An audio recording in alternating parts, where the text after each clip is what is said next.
방부제 민물을 만들어주는 화장품에 보존제가 들어있다는 사실 알고 계시죠? 어떤 화장품을 바르고 계신가요? 화장품의 수명을 책임지고 있는 보존제는 안전할까요? 어떻게 연구되고 있을까요? 방부제 민물을 꿈꾸는 당신이라면 놓치지 마세요. 오늘은 생활밀착형 물질의 안전성 평가를 수행한 식품의약품안전평가원의 독성연구과에 나와 있습니다. 독성하면 뭔가 무서운 느낌도 들기도 하는데요. 하지만 여기서 화장품 속 보존제에 관한 연구도 이루어지고 있다고 합니다. 어떤 분들이 어떤 연구를 어떻게 하고 계신지 같이 보시죠. 안녕하세요.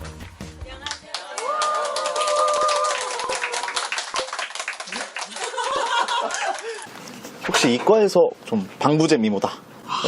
다들 피부가 너무 뛰어나시고 미모도 너무 좋으셔서 이게 한 분을 제가 선택하기가 너무 어렵네요. 그래도 저희 과장님을 꼽을 수 있지 않을까.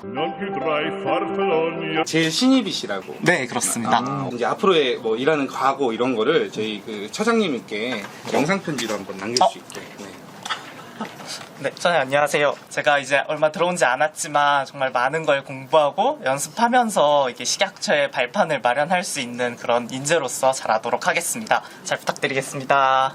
이분 비즈니스 잘하시겠어요. 생활 속 제품들 중에서 독성이 있어서 좀 놀랐다 이런 혹시 제품 있을까요?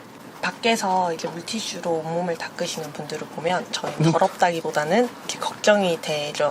아저씨들은 얼굴도 닦고 귀도 닦고 이빨도 닦고 그러잖아요. 안 닦아요? 저희는 물티슈 속에 물을 안 섞게 하기 위해서 살균 보존제라는 걸 넣는 걸 알고 있기 때문에 그걸 손을 비누로 씻는 게 제일 좋지만 부득이한 경우에만 물티슈나 물수건을 쓰는 걸로 이렇게 아빠가 밖에서 온몸을 물티슈로 닦으실 때는 알려주시면 될 것 같습니다. 그 일반적으로 김 먹을 때 보면은 방부제 들어있잖아요. 네. 아니 인터넷에 보면은 그거 막 먹었다는 일화들이 많이 올라오는데 그건 방부제가 아니고 방습제입니다. 김에 습기가 차는 것을 방지하기 위해서 쓰이는 건데 방습제로 쓰이는 실리카 겔이 독성이 있다고 알려진 바는 아직 없습니다. 그럼 먹어도 되는 거예요? 김만 잘 빼서 드시면 될 것 같습니다. 우리 독성연구과에서 하는 일은 어떤 건가요? 식품의약품들의 안전관리에 필요한 안전성 평가, 기준 고시 등 제도안 마련 및 그와 관련한 다양한 독성 연구를 수행하고 있습니다. 생활밀착형 물질의 독성 정보를 조사하는 연구는 어떤 연구인가요? 생활 밀착형 물질 안전성 평가 연구에서는 우리가 먹고 쓰는 화장품, 식품, 의약품, 의약외품 등에 사용하는 물질들이 정말 안전한지 우리가 사용할 수 있는지에 대한 독성 연구를 하는 거고요. 관련 에피소드로 우리가 알만한 좀 유명한 사건들이 있을까요? 예를 들면 몇 년 전에 그 가짜 백수호 사건이 있었어요. 백수호와 유사한 중국산 이어부피소가 혼입이 된 거였죠. 국내에서 사용할 수 없는 원료예요. 독성연구과에서 그 백수호와 이어부피소에 대해서 독성 시험을 실시를 했고요. 그 결과를 바탕으로 식품공전의 사용 제한을 하는 등의 고시 개정에 기여를 한 바가 있습니다. 혹시 백소가 뭐죠? 연구한 물질에서 독성이 이렇게 있다고 나오면은 곧 인체에 좀 유해하다는 뜻인가요?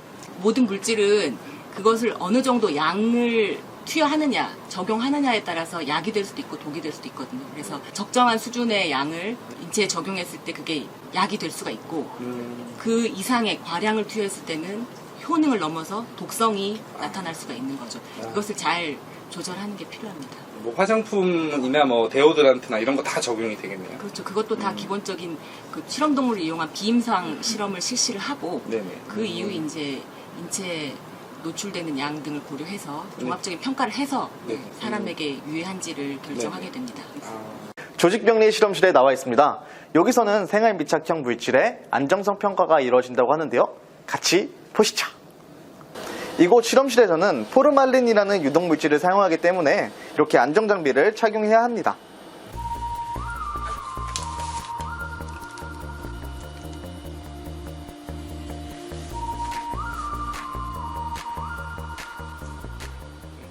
저는 괜찮을까요? 마스크 착용을 조금 하시면 될 것 같아요. 이게 그래요? 흡입 독성이 안 좋다고 많이 알고 있기 때문에 그래요? 피부에도 닿으면 안 되고. 저는 맨살 이렇게 늘려고 했는데 말씀을 안 해주셨네요, 아무도. 포르말린은 1급 발암물질로서 흡입하면 손은 넣어도 될까요? 장갑 착용하시고 넣으세요. 네네네. 여기는 어떻게 해요? 팔토시가 따로 그래요?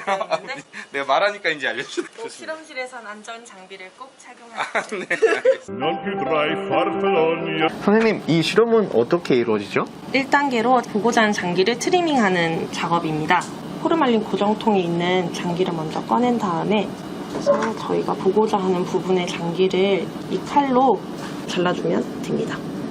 잘라주고 한번 일정한 두께로 평평하게 되게끔 잘라주면서 이런 거 하시면 좀 섬뜩하시겠어요. 아니요, 섬뜩하진 않고 신기하죠. 지들에게 고맙고 감사한 마음으로 항상 실험에 임하고 있습니다. Non più dry farfallonia. 아까 트리밍된 잘려진 장기들이 여기 안에 들어가 있다고 하는데요. 2단계에서는 어떻게 진행이 되죠? 그 잘려진 조직이 여기 들어가면 알코올로 탈수 과정이 있고 자일렌으로 투명화 그리고 파라핀이 침투가 되는 과정을 이 기계가 담당하고 있습니다. 이제 3단계에 왔습니다. 조직 처리된 장기를 액체 파라핀에 심어서 파라핀 블록을 만드는 작업입니다.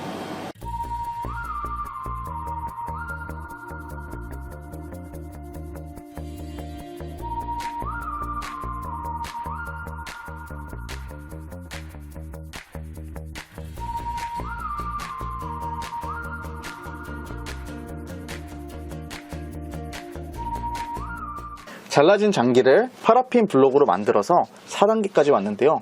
파라핀 블록을 3 내지 4 마이크로미터로 잘라서 슬라이드 제작을 하는 단계입니다.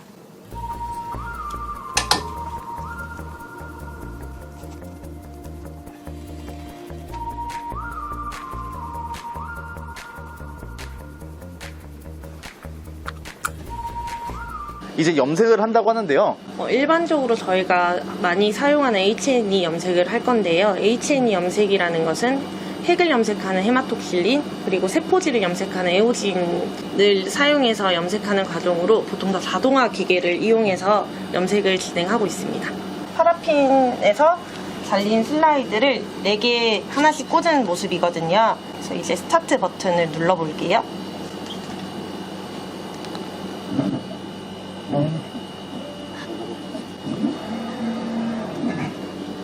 마지막 단계로 왔습니다. 제작된 슬라이드를 1000배율까지 확대가 되는 현미경을 통해서 분석을 하신다고 하는데요.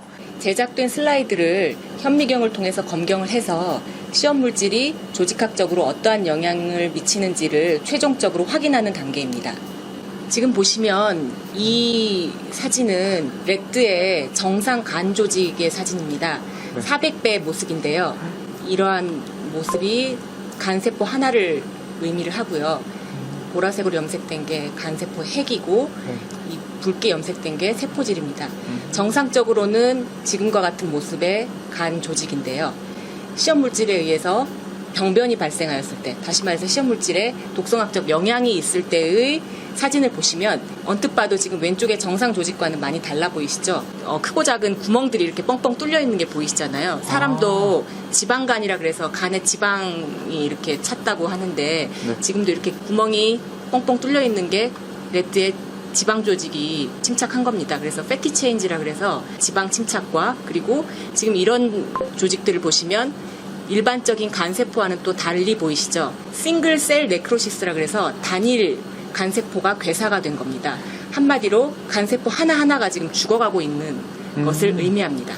그래서 왼쪽의 정상 조직과 비교했을 때 오른쪽은 간세포 괴사 및 지방 침착 소견이 관찰된다고 할 수 있습니다. 지금까지는 독성 시험 중 일부 단계인 조직 제작 및 현미경 검경 단계만을 보여드렸었는데요. 시험 물질에 대한 독성을 평가하기 위해서는 시험 물질을 투여한 후에 동물에서 나타나는 일반 증상, 그리고 체중 변화, 혈액학적 변화, 그리고 부검했을 때 부검 소견, 조직병리학적인 소견까지 그 모든 것들을 종합적으로 고려해서 독성을 평가해야 됩니다. 그 독성 평가한 결과를 저희는 식의학 안전관리를 위한 과학적 근거 자료로 활용하고 있습니다. 화장품 보존제뿐 아니라 많은 생활용품들 속에 숨어있는 독성, 물질에 대한 연구를 살펴보았습니다. 국민들도 이런 연구 결과에 조금만 주목해본다면 더 안심하고 안전하게 더 많은 제품들을 사용할 수 있겠죠? 앞으로도 식약처의 다양한 연구들을 살펴봅니다. 연결고리!